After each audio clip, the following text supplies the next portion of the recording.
किसानों ने आंदोलन किया हुआ है, लंबा समय हो गया है, सरकार इस पर किसी प्रकार का कोई रिप्लाई नहीं दे रही है, कोई सेटिस्फैक्टरी आंसर नहीं है किसी के पास। आज यहाँ रोहतक के अंदर हम कई सामाजिक संगठन हैं जो किसान खेत से संबंधित हैं, दूसरे अन्य श्रमिक संगठन हैं, हम उनके जो आयोजन कर रहे हैं कार्यक्रम का, उसमें आज 17 मार्च हो गया है, कल 18 मार्च से यहाँ पर यात्रा यहाँ से शुरू होगी। और वो किन किन पॉइंट में होगी, उनसे पहले हम यहाँ कॉमरेड इंद्रजीत जी हैं जो संघर्षशील व्यक्तित्व रहे हैं, हम उनसे बात करते हैं इस पर। प्रकाश डालेंगे सर।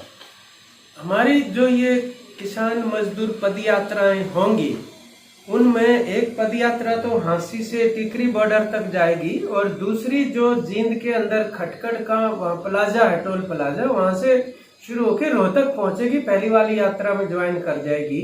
और तीसरी जो है वो शहीद भगत सिंह के गांव खटकड़ कलां से शुरू होके हमारे कुरुक्षेत्र करनाल पानीपत पहुंचेगी और हरियाणा के जत्थे के साथ मिलके वो सिंघू बॉर्डर पहुंच जाएगी। और चौथी जो है वो मथुरा से शुरू होके पलवल में जो पड़ाव चल रहा है उसके अंदर शामिल होगी। ये किसान मजदूर यात्राओं का आयोजन खासतौर पे इसलिए किया गया है कि 3 काले कानूनों के खिलाफ 3.5 महीने से जितना बड़ा ऐतिहासिक आंदोलन ये चल रहा है, जिसके अंदर मजदूर भी हिस्से ले रहे हैं किसान के अलावा, और महिलाएं बहुत बड़ी संख्या में हिस्सा ले रही हैं, और तमाम गर्मी सर्दी बारिश के बावजूद वहां पर वो टिके हुए हैं।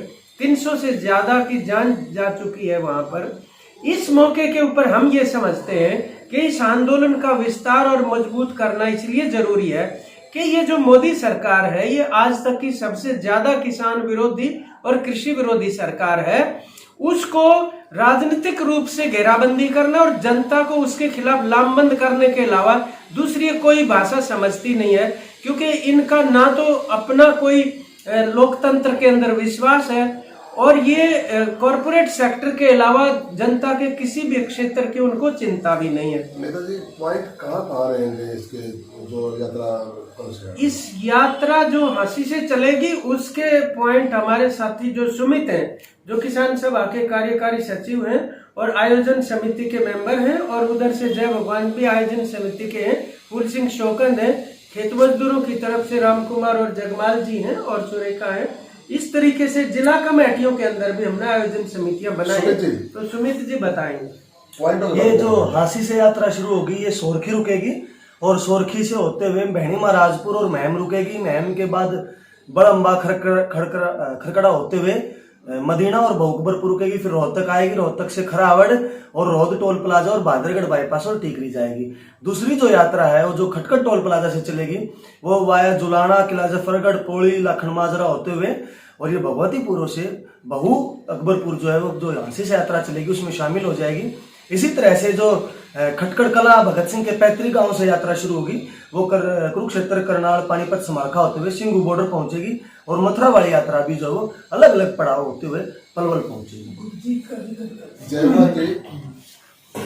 आप इस विषय में जानिएगा प्रकाश। ये जो मजदूर और किसानों की संयुक्त पद यात्रा जो शुरू होगी वो कल 18 तारीख से हांसी से जो शुरू होगी उसको एक तरीके से रवाना जो करेंगी वो गुरजीत कौर जो है, जो भगत सिंह की भांजी हैं, वो एक तरीके से वहां उपस्थित होंगी और भी कई जो लीडर्स हैं संयुक्त किसान मोर्चा के, जिसमें अशोक ढवले हैं और डॉक्टर विक्रम सिंह हैं, कई लोग उस मौके पर शामिल होंगे।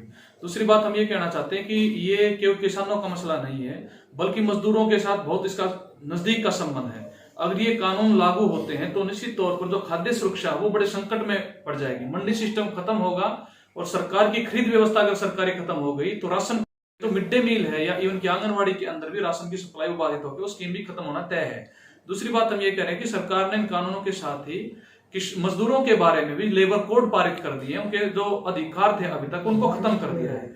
इसलिए एक प्रमुख मुद्दा इस यात्रा का ये भी रहेगा कि जो लेबर कोड सरकार लेके आई है, जो मजदूरों को एक प्रकार से गुलामी उन पर थोपने का किसी प्रकार का कोई कानूनी अधिकार नहीं बचेगा, ना काम के घंटे जो है, ना न्यूनतम वेतन का, इवन की न्यायालय में जाने का अधिकार भी वो भी छीन लिया गया है इन लेबर कोड्स के माध्यम से, और जिसमें पक्की नौकरी का कोई कंसेप्ट ही नहीं बचेगा। इस तरह के ये कोड लेके आई है सरकार, तो ये भी एक प्रमुख मुद्दा रहेगा। और जो सार्वजनिक क्षेत्र को जो सरकार बेच रही है, एक एक करके तमाम विभागों को जो उन्होंने लाइन पे लगा रखा है, उनको बचाने का भी एक तरीके से आह्वान और उसके लोगों के लिए लोगों की लामबंदी जो है इस पैदल यात्रा का प्रमुख मकसद रहेगा। 23 मार्च को टिकरी बॉर्डर पर सभी तरफ से आने वाली यात्राएं इस सरकार की घेराबंदी के लिए तत्पर हैं और हौसले बुलंद हैं, संगठनों के भी, किसानों के भी, मजदूरों के भी। देखते रहिए उजाला आज तक। कैमरामैन अमरजीत गौतम के साथ चीफ एडिटर डॉक्टर देराज, नमस्कार।